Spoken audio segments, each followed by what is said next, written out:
What is up, YouTube? This is JR Dragonaut1 back again with another vid. Now, this vid I'm going to be doing is going to deal with, it's going to be a response to an article written by Robert Boyajian. Now, I've explained in the past, or at least to people I know, I'm a big fan of Robert Boyajian simply for the fact that, I think partially for the fact that he's not simply, I should say partially, for the fact that he's one of the more underrated players I've seen in this game. Or not so much underrated, but I feel like people don't talk about him enough. The more well-known players know how good he is, but I feel like he doesn't get enough discussion generally. So, yeah, going off of that, I would definitely say, definitely look out for him. He is very good, and he's had a lot of tops over the past year or so. His whole topping started with YCS San Jose, where he topped with Black Wings, and then it followed up with another top at YCS Atlanta. The one thing I feel bad about those guys, he's topped numerous times. He then proceeded to top YCS Orlando, Gen Con Indy, and then Toronto, Columbus, and what was it? Columbus and Kansas City. He's the only player I've seen I've heard of who's topped 4 YCS events in a row. So don't know much more to say about that. Either way, he wrote an article for AlterRealityGames.com. I will leave a link to this article in the description bar. Sorry, my allergies are bugging me. About ways of correcting the format and decisions that should be made on the ban list about what to ban and limit. He mainly goes over cards he thinks should be banned and cards should be limited. Nothing like semi-limited or whatnot. But at the same time, I just want to go over these cards quickly. Now, some of these cards are relatively simple. Sangan obviously should be banned. It's a searcher. Just the fact it could tutor a monster can be really game-breaking, even if it's only 1500 or less attack. And what was it? Oh yeah, and it gives Tour Guide a lot more versatility. I feel like people would hate Tour Guide a lot less if they didn't have to worry about Sangan. Then there's Lone Fire Blossom. I agree, you get rid of this card, Spore becomes less playable. There's less broken plays the deck can make. And it just hurts plants a lot, like the plant engine. So I think it would be a smart move. Foolish Burial, I'm iffy on, just because of the fact that it does a lot, but I don't know if it's broken enough and versatile enough where it should be banned. So that's the only thing. Then there's Pot of Avarice. I really think this card should be banned simply for the fact it's an inherent +1 and it's just broken with all the cards you can recycle. I think if the card was return 2, draw 1, that wouldn't be so bad.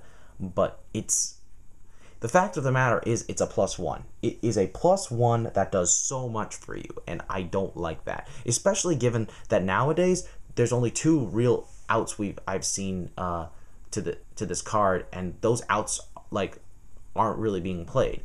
And this is excluding Solemn Judgment. There's DD Crow, which isn't seeing much play against plants, at least, because it doesn't do nearly as much as it used to. And what was it?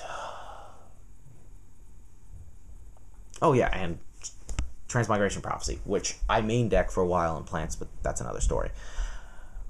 You can look at my previous vids for that. Future Fusion. This card centers around broken plays and OTKs. I don't see any reason why it shouldn't be banned, aside from letting giving dragons more force. But I still don't think that they need this card to survive. So screw it. Trap Does Shoot. This card is a win condition in and of itself. 90% of the time you open with this card, you win. It's dumb. Just get rid of it. Royal Tribute. This is a card I simply hate. Gravekeepers. It gains you too much advantage. Even if Dark Worlds exist, I don't give a damn. It's stupid. Blackluster Soldier. One of my friends actually told me that he thinks this card should be limited, not because it was reprinted in the OCG, but because it's balanced to like Dark Hole and Heavy Storm.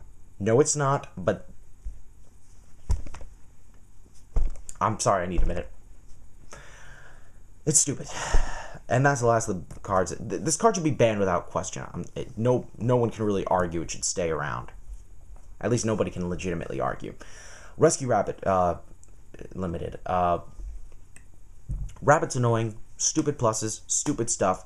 You can keep reusing it thanks to Tour Guide and Leviair, into Leviair, so I don't see a reason why it needs to be kept at like 2 or 3. They can make do without it. Without it at 3, that is. Wind-up Carriers and Matey. This card sets up too many broken plays and wind-ups. Wind-up Rat theoretically should also suffer the same treatment, but Zen Matey probably needs that treatment first.